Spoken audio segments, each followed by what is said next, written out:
Hello, everybody. Welcome into Indiana's Memorial Stadium here in Bloomington as the Indiana Hoosiers open up the Curt Cignetti era with a victory over FIU 31-7 today in a game that worked out to be pretty much what we expected to see. Some things that Coach Cignetti will definitely talk about wanting to work on with his team. Penalties is probably the biggest, the most glaring issue with that. But even with that, Indiana 8 offensive penalties out of the 9 on the day, but they still put 31 points on the board, still put over 200, nearly 250 rushing yards on the ground, and close to 200 yards passing.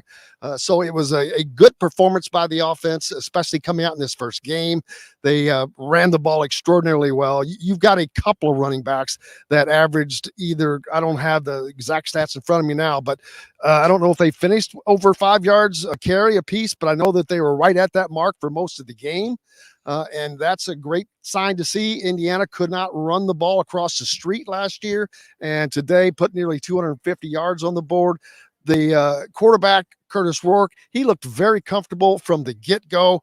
He threw for 180 and a touchdown today. So the offense looked good. The defense looked pretty good all day as well. They give up a touchdown in the waning moments of the first half, and it looked like maybe fatigue caught up to them for a second, but they end up holding FIU to under 200 yards. We'll talk about all of this. Coach Griffith is with us. Mitchell Page will be joining us as well here shortly. But Indiana kicking the season off and the Curt Cignetti era with a victory over Florida International.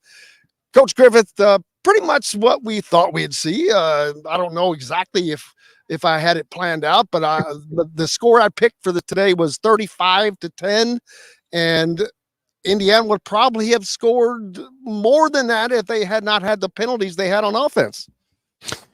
Yeah, they left some points out there with some, opportunities, whether it be a drop pass or overthrown pass or whatever it may be. Running backs, let's see, they averaged about, Lawton 4.6, Ellison 6.8. Those are the predominant 2 that ran today. And I just thought they were phenomenal. I do think they've got a good running back room. You said about Curtis. Curtis was good. He looked like a true veteran quarterback directing the offense. He did well avoiding the rush because there was a lot of times he was under pressure.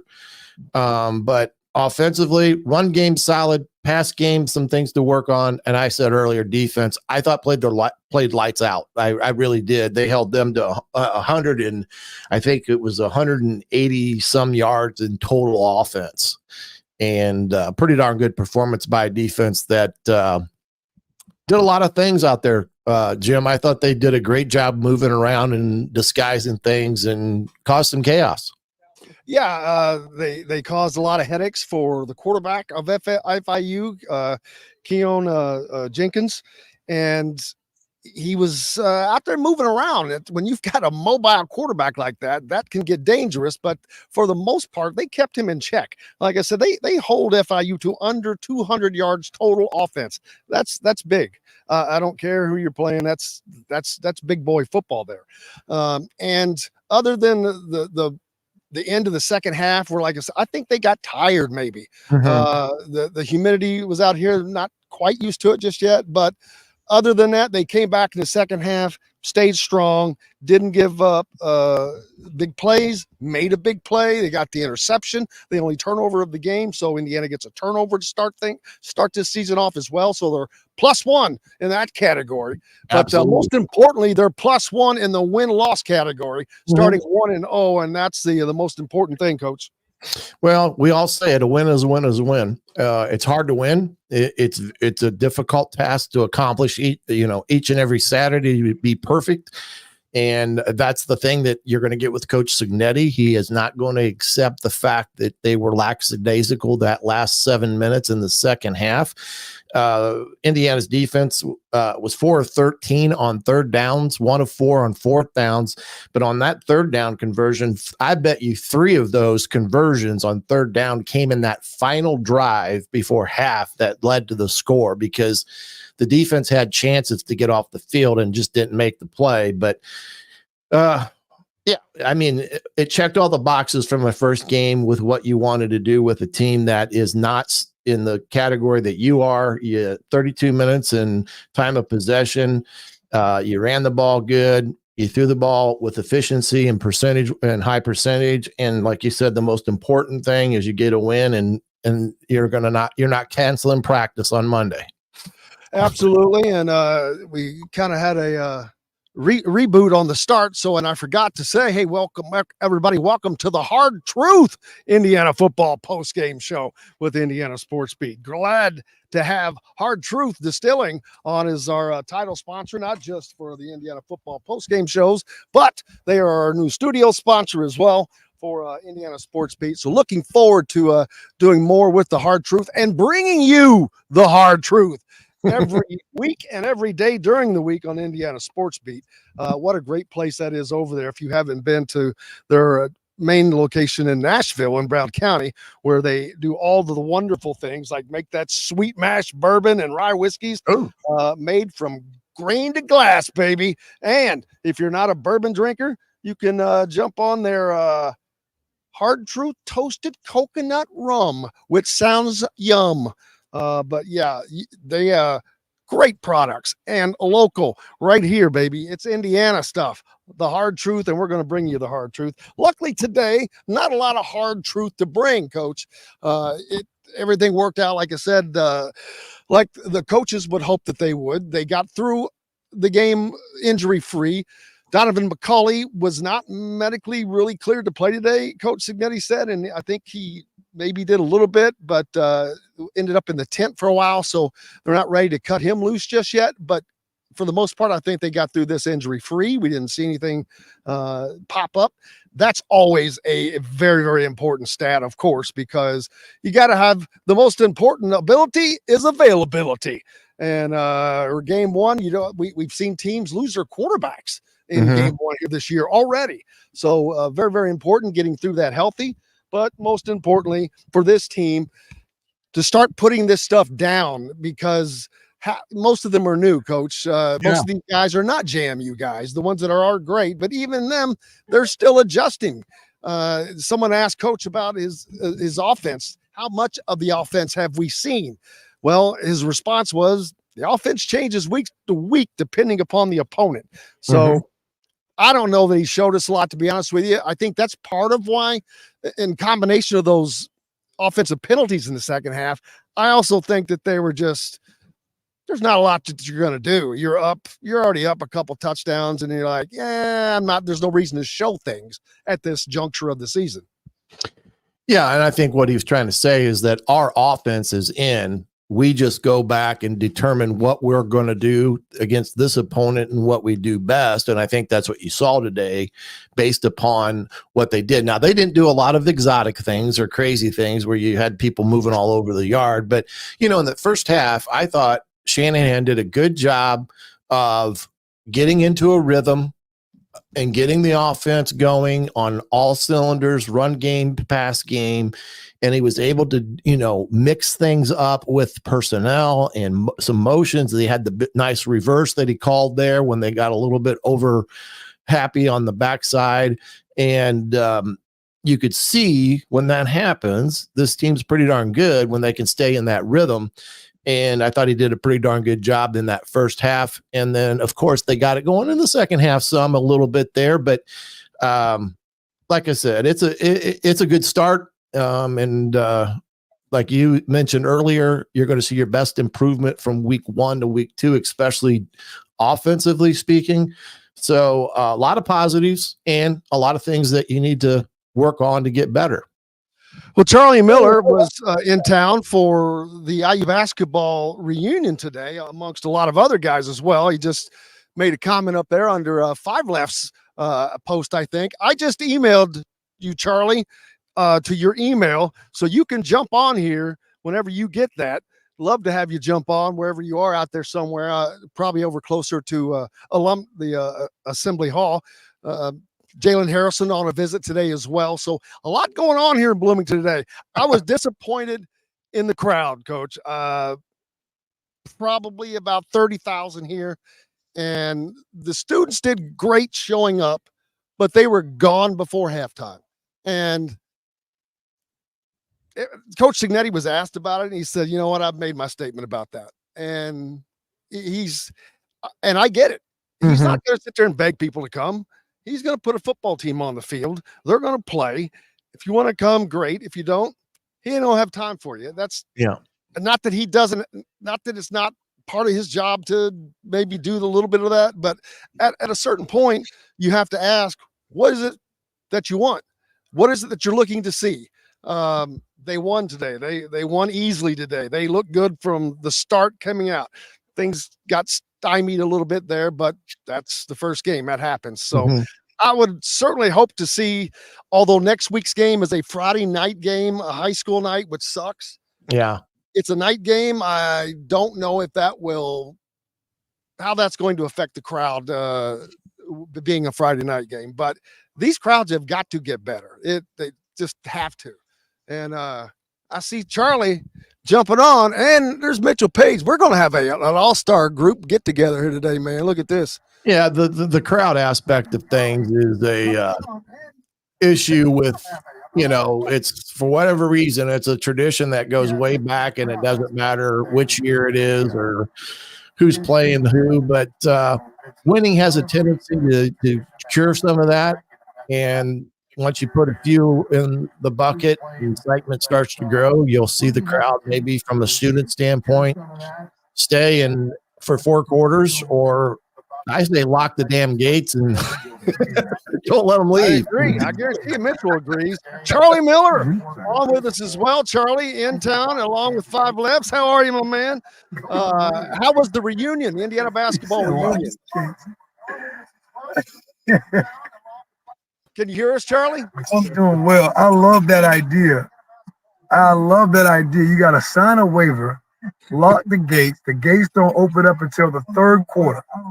The gates don't open until the third quarter, and you can start leaving, but you still got to stay in. Game is over. Here's my thoughts, fellas.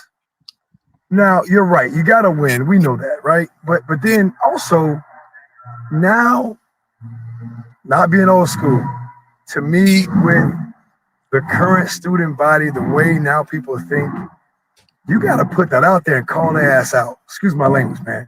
You got to call them out. Stop leaving. Stay in support because you're winning. That's good the first couple games, but we need you as the 12th man, and you don't realize the value of that when you having those tough games. It just can't be we win by 20, we lose by 20. You can't do that. We need your support. That 12th man aspect is big psychologically. So yeah, I saw it. I was there, and then all of a sudden at half, everybody started leaving.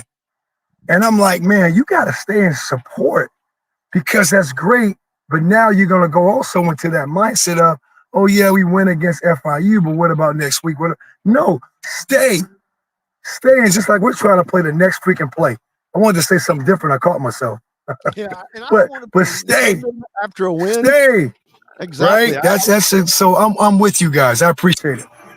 And Mitchell, a former Indiana football player, I know that he knows what we're talking about. But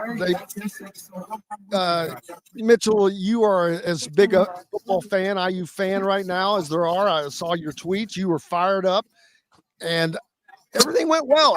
I'm disappointed in the crowd, man. I'm just disappointed. Yeah, I tweeted about it a little bit already, but as I've thought about it, you think about where Indiana football's been in the last 2 seasons. I had some people responding to me that, well, it wasn't a close game. We were blowing them out. We're same old Indiana. Nothing's really changed, whatever it is. And I'm thinking, think about the last 2 seasons. We talked about this on Friday, Jim. It felt like we were just hoping they would go out and compete, show some kind of life. And now you got a team that's making plays. Yeah, they were sloppy. They had a bunch of silly penalties.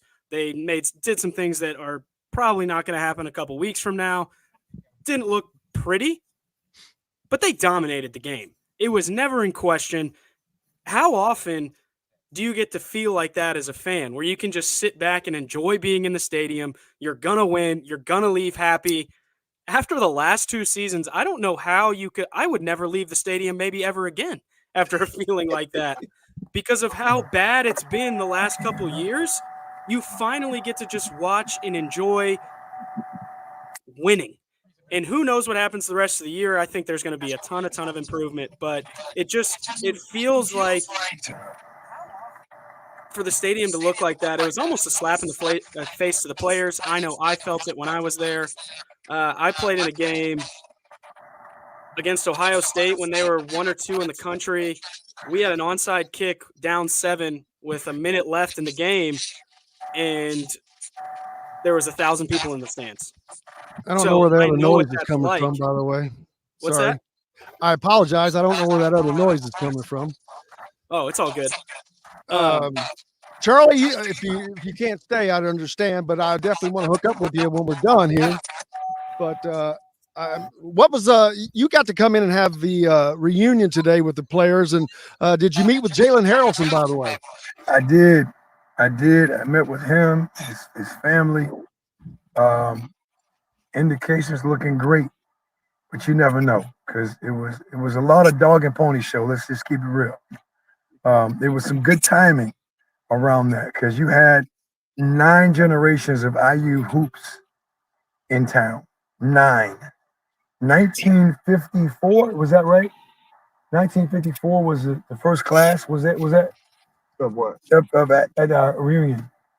Yes, 1954. So you had 9 classes. So to show that tradition,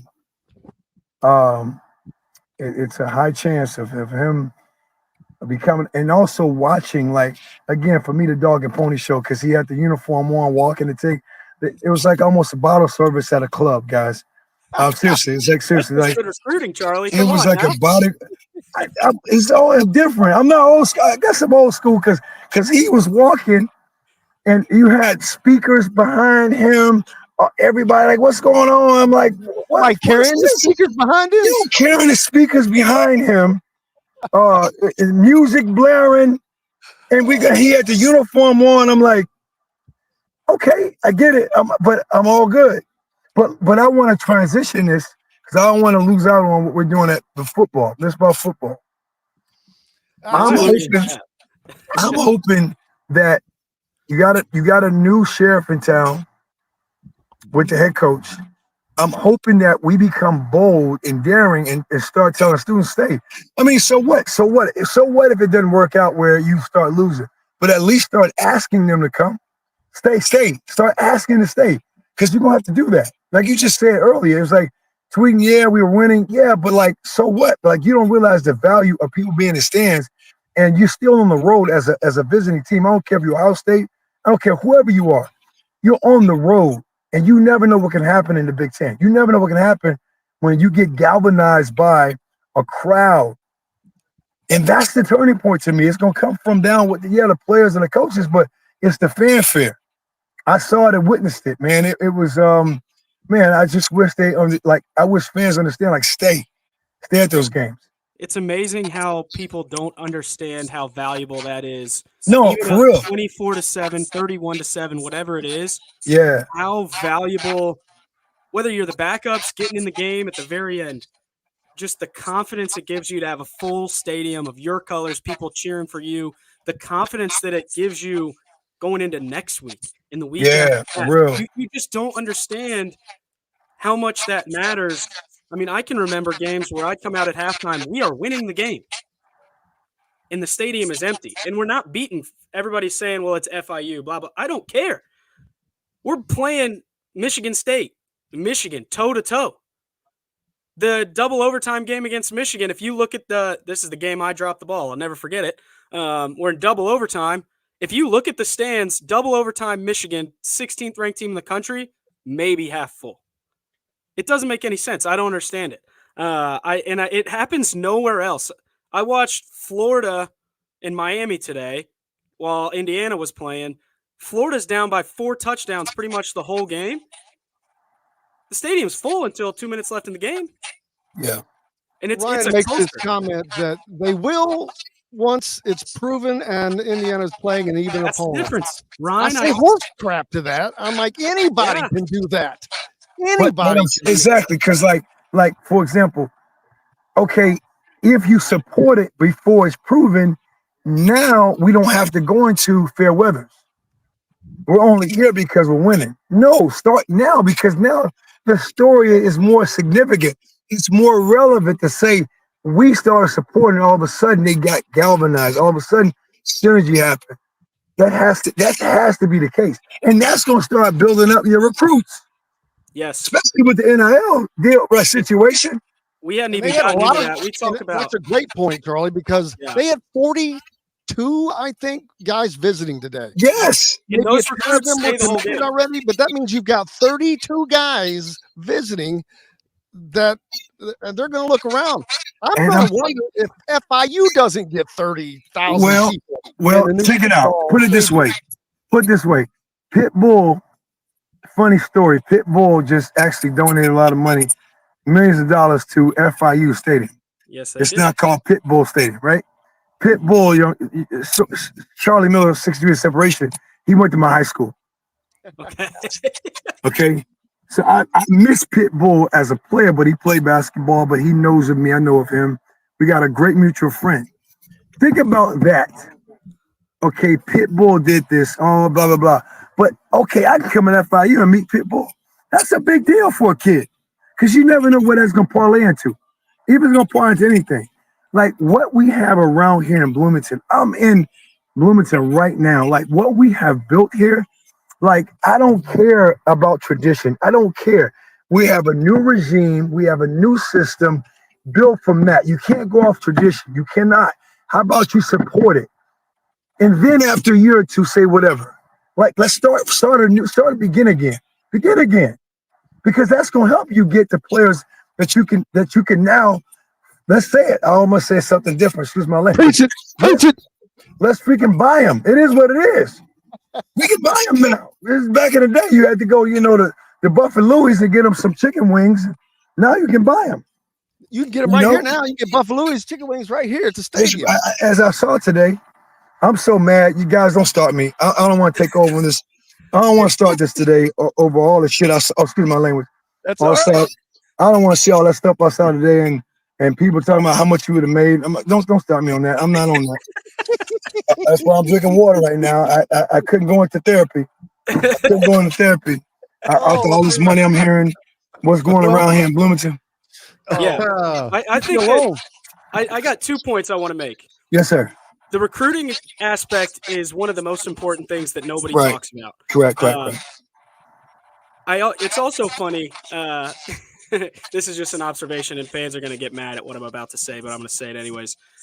Fans are always so quick to point the finger when the coach is messing up, player drops a ball. But as soon as you point the finger at them for leaving the game at halftime when we're winning by 30 points, it's, oh, well, there's no tradition. Oh, it was too hot. Oh, it's this. Oh, it was that. Oh, they got all these excuses, but as soon as Indiana stumbles a little bit, they have 8 penalties. Now all of a sudden we're undisciplined, or we get a holding penalty or a silly personal foul, whatever it is. They point, how stupid are we? That's one of my favorite parts about this whole argument. None of these people have really been in the arena and understand what it's really like, but they point, and when it's time to do the thumb, then they get all defensive. And I think that's a big problem. Here's that I want to, again, just a thought, because Jim knows I'm a thinker. Okay. What they need to do probably is do a thorough, almost like a documentary on game prep from minute 1 to hour 75 to let people know. No, I know, but even if you, but to give people an opportunity to understand how much prepping, organization, structure, coaches, the schemes, the plays, like to have a real appreciation for. It's not just Downset Hut. That's what I mean. Understand? That's why they don't want to see it. But now like, you're guilty. Now you're like, oh, whatever. Oh, you're going to fault find. We're talking about fault finding, Matt, right? I get you. But see the 70 hours put in for that one game. They don't want to be at practice 7 of spring ball. I want to see you say the same thing now. Yeah, say the same thing to me. Yeah. About no discipline. Right. Say the same thing to me. This Yeah. is workout 35 of winter workouts, and it's Come on. 4 degrees outside. Come on, man. They're like, That's "Brother, the on stuff. Saturday, we get 12 Saturdays and usually only 6 home games. Right. These guys work 365 days a year for 6. This year, we're lucky get 8 Saturdays Sure. for 60 minutes. Yep. It's it. An And hour. then it's gone again. Come on, man. Matt, don't Matt. We need to have a call on our own, man. That's an hour to practice. I got 70 guys out here. I got to go on the same page. Yes. Come on, man. That's what I'm saying. They need to drop a documentary like, y'all leaving. Okay, are you doing this every week in school? Are you doing the same thing for your homework? Probably. Are you showing up and just winging it? Like, here's what we're doing, win or lose. Like, support this. That to me is the preparation, man. That's the part I just wish, that people get to understand how much goes into that game. And you got to do that now for the next game. That starts tomorrow. Tonight, probably. So Well, for the coaches, it's tonight. The coaches are probably already in meetings. You know that. Talking about that. already That's working. Ask Coach amazing. Griffith there. You know what happens. Somebody's breaking down tape already. Oh, yeah. Definitely. Those Well, nowadays it's will be already- in the building Nowadays, it's already tonight. broken down for you. They've got You know the that. iPads out looking Yep. at the game intercut, and making marks on their iPads of what went right, what went wrong. So they're sending those notes to the players right now as they're eating dinner with their families. You know that. And the players sitting there going, "I'm in trouble Sunday." But then the player, to your point, will start making an adjustment because it becomes a part of their nature. Yep. Now they're understanding how the best ability in the world is adaptability. That's what it's about. Adaptability, next play.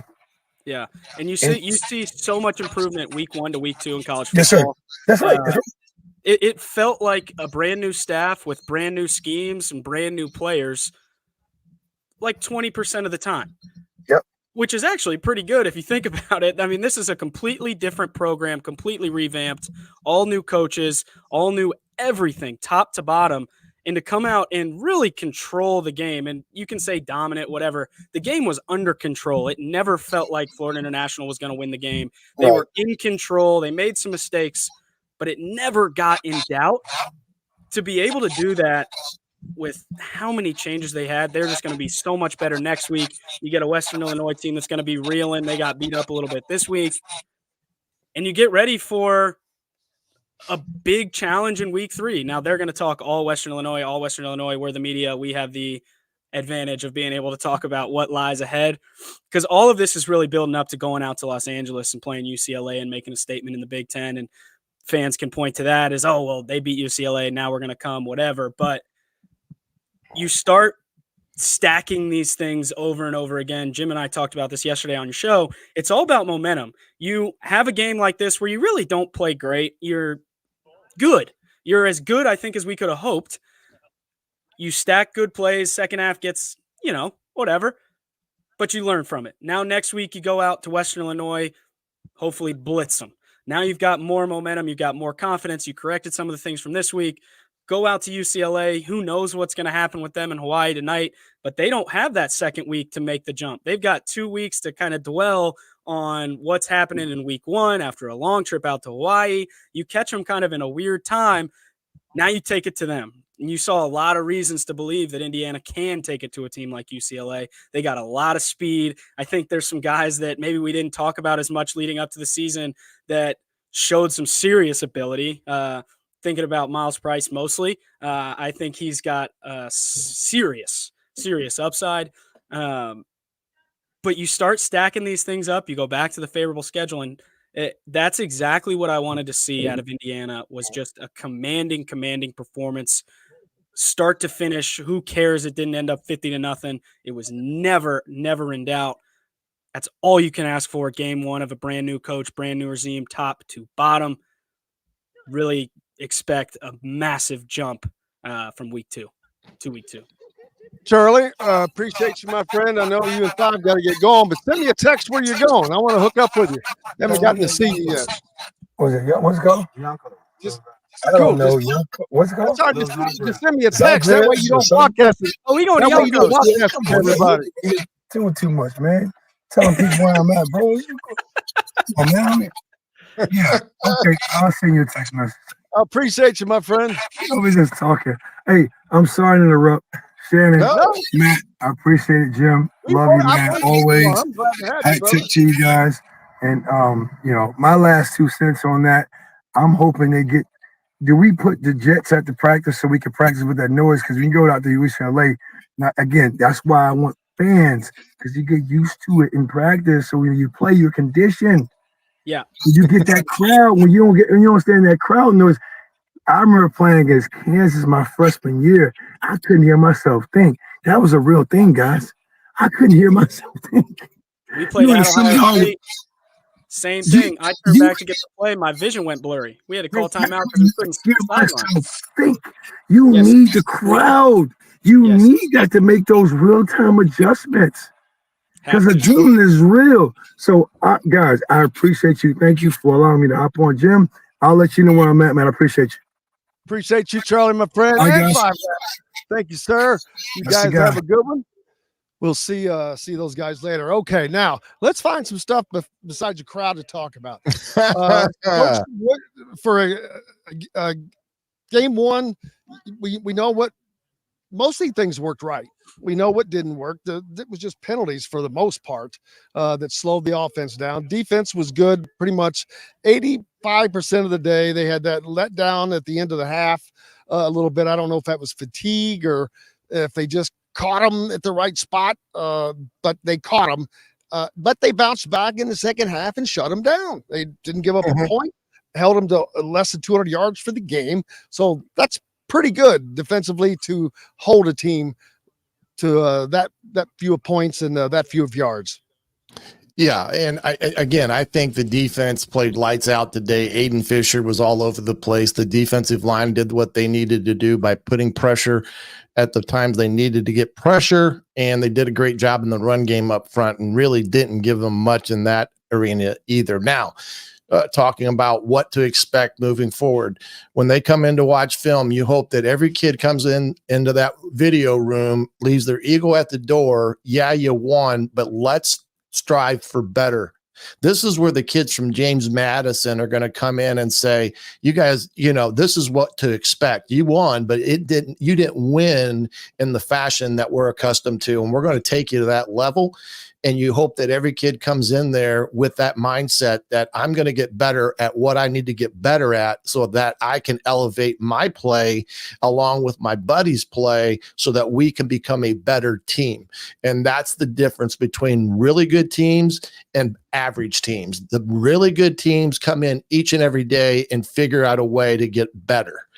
And average teams, you don't stay the same. You either get better or you get worse, and the average teams start tailing off. And that's the difference. That's the difference between a team that's 8-3, 10-2, and a team that's 6-6. It's the difference. Mitchell? Yeah. I mean, you're exactly right talking about the guys from JMU, because what Indiana's really missed is having dudes that have done it before and know what it looks like to have a win that maybe wasn't your best, and then make a massive jump and improve dramatically to either week 2 or whatever the following week is. And having guys from James Madison that have won a ton of games and understand what winning football is, and understand that winning football happens on Sunday in meetings when you're prepping for the next game. It's a huge advantage for Indiana. And I really do think you're going to see a massive improvement. Hopefully open up the playbook big time against Western Illinois. Let's really spit it around, keep imposing on the offensive line. I thought we were great blocking. I really did. There was a couple things that you got to clean up, of course, but we're bigger than them, and prove it. And we kind of did today. So That's the hard truth. Yeah. I'm excited because I'll just kind of, I guess I already said it, but there was so many new things. There's so much hype. Coach Cignetti has talked a big game all off season. You had to come out and handle your business. Didn't have to be perfect, didn't have to score 100 points, but they handled their business the way that they needed to. This needed to be a game that as soon as it kicked off, it felt like it was over. And it felt like that. Aiden Fisher is, I can't remember, maybe Micah McFadden played this way, but just all over the field making plays. Felt like he was in every tackle or right there around it. He's commanding a defense that's only going to get better. And I thought Curtis Rourke did exactly what we needed him to do. Maintain, solid. right? Yeah, he's just solid. Very He's solid. not going to do anything flashy, but he's not going to throw it to the other team. He's not going to win the Heisman Trophy. And he's going to get better. This was his first game at Indiana under this offense, so he's going to get better. He's going to get better and better. They handled their business. Now go to week 2 and get better. Exactly. I mean, that's all you can do. They had some issues. You go fix them. That's what week 1 is for, besides winning. But they accomplished that. They got it done, and I think they did it in a pretty good fashion. When you consider everything, these guys have been together since last December. Period. Right. A majority of the offensive yards came. I think it was not JMU guys, but transfers overall. I'm trying to remember, but it was either transfers or JMU guys accounted for 300 yards of the 400. I think. Yeah, and that doesn't surprise me with how many new faces there were. Hopefully Donovan McCulley is okay. Looked like maybe a little stinger, something to monitor. Yeah, I don't think it's anything serious. Yeah, something to monitor. He's, I think, got as much upside as anybody in the wide receiver room. And we didn't see Indiana go downfield much. No. Basically at all today. No. I don't know that we would have, but without him. But you've got a couple other targets that they could reach. I don't know that they're wanting to show that right now.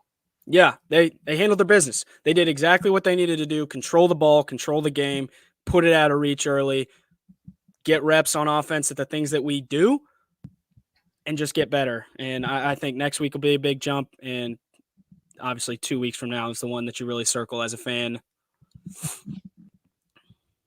And what else we got? Absolutely. Coach, your last what are your last thoughts today? No, I think the best thing is kind of what Mitchell summarized there, and we've all summarized about today's game. It's a win. You put it in the win column, you put it to bed, you figure out what you can do to be better each and every day, control the controllables, the things that Cignetti says, those are the truth. You control the controllables, and that's you and your effort alone. And as long as we're all operating on the same cylinders and effort category, we'll be pretty darn good. But if we got a guy that's not giving everything each and every day, we got problems. So I think today was a good step. Tomorrow's a new day, new opponent, and you can't think about this game anymore after 12 o'clock tonight. Agree. Tom Lane from WDRB.com in Louisville. Normally we have Rick Bozich. Rick's on with us each Wednesday, but Tom came up from Louisville today to cover the Hoosiers. Yeah, you got to tell me my best way out of here. The door. Stay for the night. That's the answer. Stay for the night. Go to Brothers. Go to Kilroy. There you go. Yeah, we're gonna go out, but yeah, I'll help you out with that in just a second. All right. Yeah, you probably need to go get a bite to eat.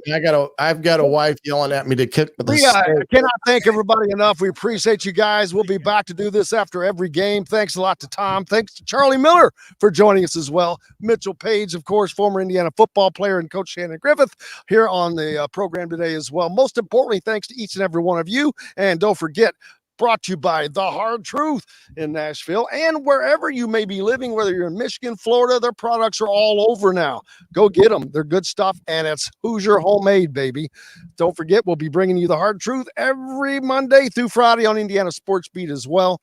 And big thanks to you guys. We really appreciate you and your knowledge extensively. Without you guys, we couldn't do this. You got it, brother. Happy to be here. Appreciate every one of you all as well. Go out and have yourselves a great rest of your weekend. I'm Jim Coyle. Until Monday, I will see you on the radio. Yes, sir.